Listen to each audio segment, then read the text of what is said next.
¿Alguna vez te has preguntado qué es un one shot? Esos mangas de los cuales solo se publican un capítulo, y desaparecen sin dejar rastro. Bueno, si llegaste a este vídeo queriendo saber esa respuesta, déjame decirte que estás en el vídeo correcto. A continuación te explicaré qué es exactamente un one shot, su historia en la industria del anime, y su importancia dentro de esta. Empecemos con lo básico. Las palabras one shot hace referencia a un manga que solo va a tener un capítulo y no va a tener continuación, de ahí la palabra un disparo, y ya eso es todo. Fin del vídeo, hasta la próxima. Bueno, no, aún falta mucho que explicar. En Japón a los mismos se les conoce como yomikiri, teniendo por lo general entre 15 hasta 60 páginas, y que puede que no tenga continuación, para así poder desligarse un poco de la historia principal, pero expandiendo el universo de su obra, además de muchas veces poseer un formato especial. Esto puede ir desde un estilo de dibujo diferente, o una narración distinta, como el one shot de Death Note, además que muchos mangakas utilizan este formato para presentar una historia nueva, como si fuera la demo de un juego, para ver si la obra va a tener éxito, con un capítulo de prueba. Un buen ejemplo que tengo de esto, son los 3 capítulos iniciales del manga de Soul Eater, que fueron lanzados cada uno como un one shot aparte, y que al final les fue tan bien, que fueron integrados al manga una vez que le dieron el visto bueno, haciendo que los 3 fueran el prólogo de la historia. Esta clase de historias por lo general no suelen ser canon, aunque hay excepciones, como en el caso de los 2 one shot de Death Note, donde uno es canon y el otro no, siendo que uno es más un piloto de la historia que veríamos más adelante, para ver si tenía éxito, para que si el público lo recibe bien, más adelante convertirse en una historia más desarrollada, y el otro one shot sería más bien una especie de mini expansión de lo que sucedió en el mundo después de Kira. Y en serio que Death Note tiene 2 one shots, que ejemplifican bien lo que son estas historias, debido a que los one shots son muchas veces el piloto a algo mucho más grande. Se suelen ver muchas veces conceptos e ideas que serían cambiadas en el producto final, por ejemplo, en el one shot de Naruto, en donde Naruto era un zorro en el sentido literal de la palabra, o el one shot de One Piece, el amanecer del romance, en donde veríamos una versión muy prematura de la historia y de los personajes que veríamos más adelante. En Death Note, teniendo al principio de la historia un borrador con el cual evitar la muerte de las personas.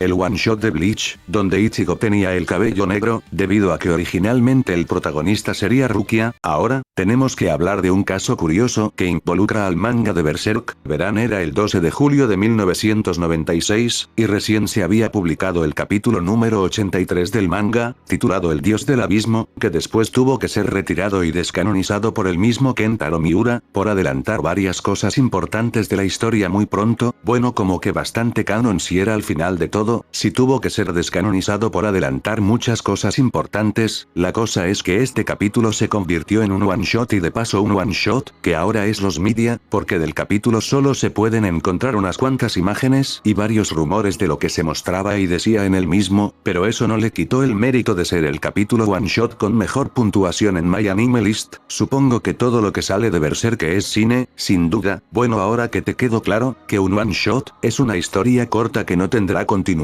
y que muchos mangakas primerizos suelen utilizar para presentar nuevas historias, para ver cómo el público las recibe, para así convertir dichas historias en un shonen o un seinen, queda hablar de lo que diferencia a estas cosas de un simple spin-off, ya que este formato guarda bastante similitud con lo que es un spin-off. Verás, antes yo te hablé del one shot canon de Death Note, muchos pensarían que el mismo no sería un one shot, sino más bien un spin-off, por presentar una historia nueva que expande a la original, así como también el one shot reciente de Bleach, con el hijo de Ichigo, y toda esa wea del infierno. La principal diferencia entre estos dos términos es que spin-off es utilizado más en Occidente para no solo historias cortas de un cómic, sino para series, películas y juegos en general, además que un spin-off dura más que un capítulo, siendo muchas veces historias que logran igualar a la original en cuanto a contenido, y el término one shot está más ligado con Japón y los mangas, con historias autoconclusivas, siendo este último únicamente utilizado para esta clase de historias. Son similares sí, pero no iguales.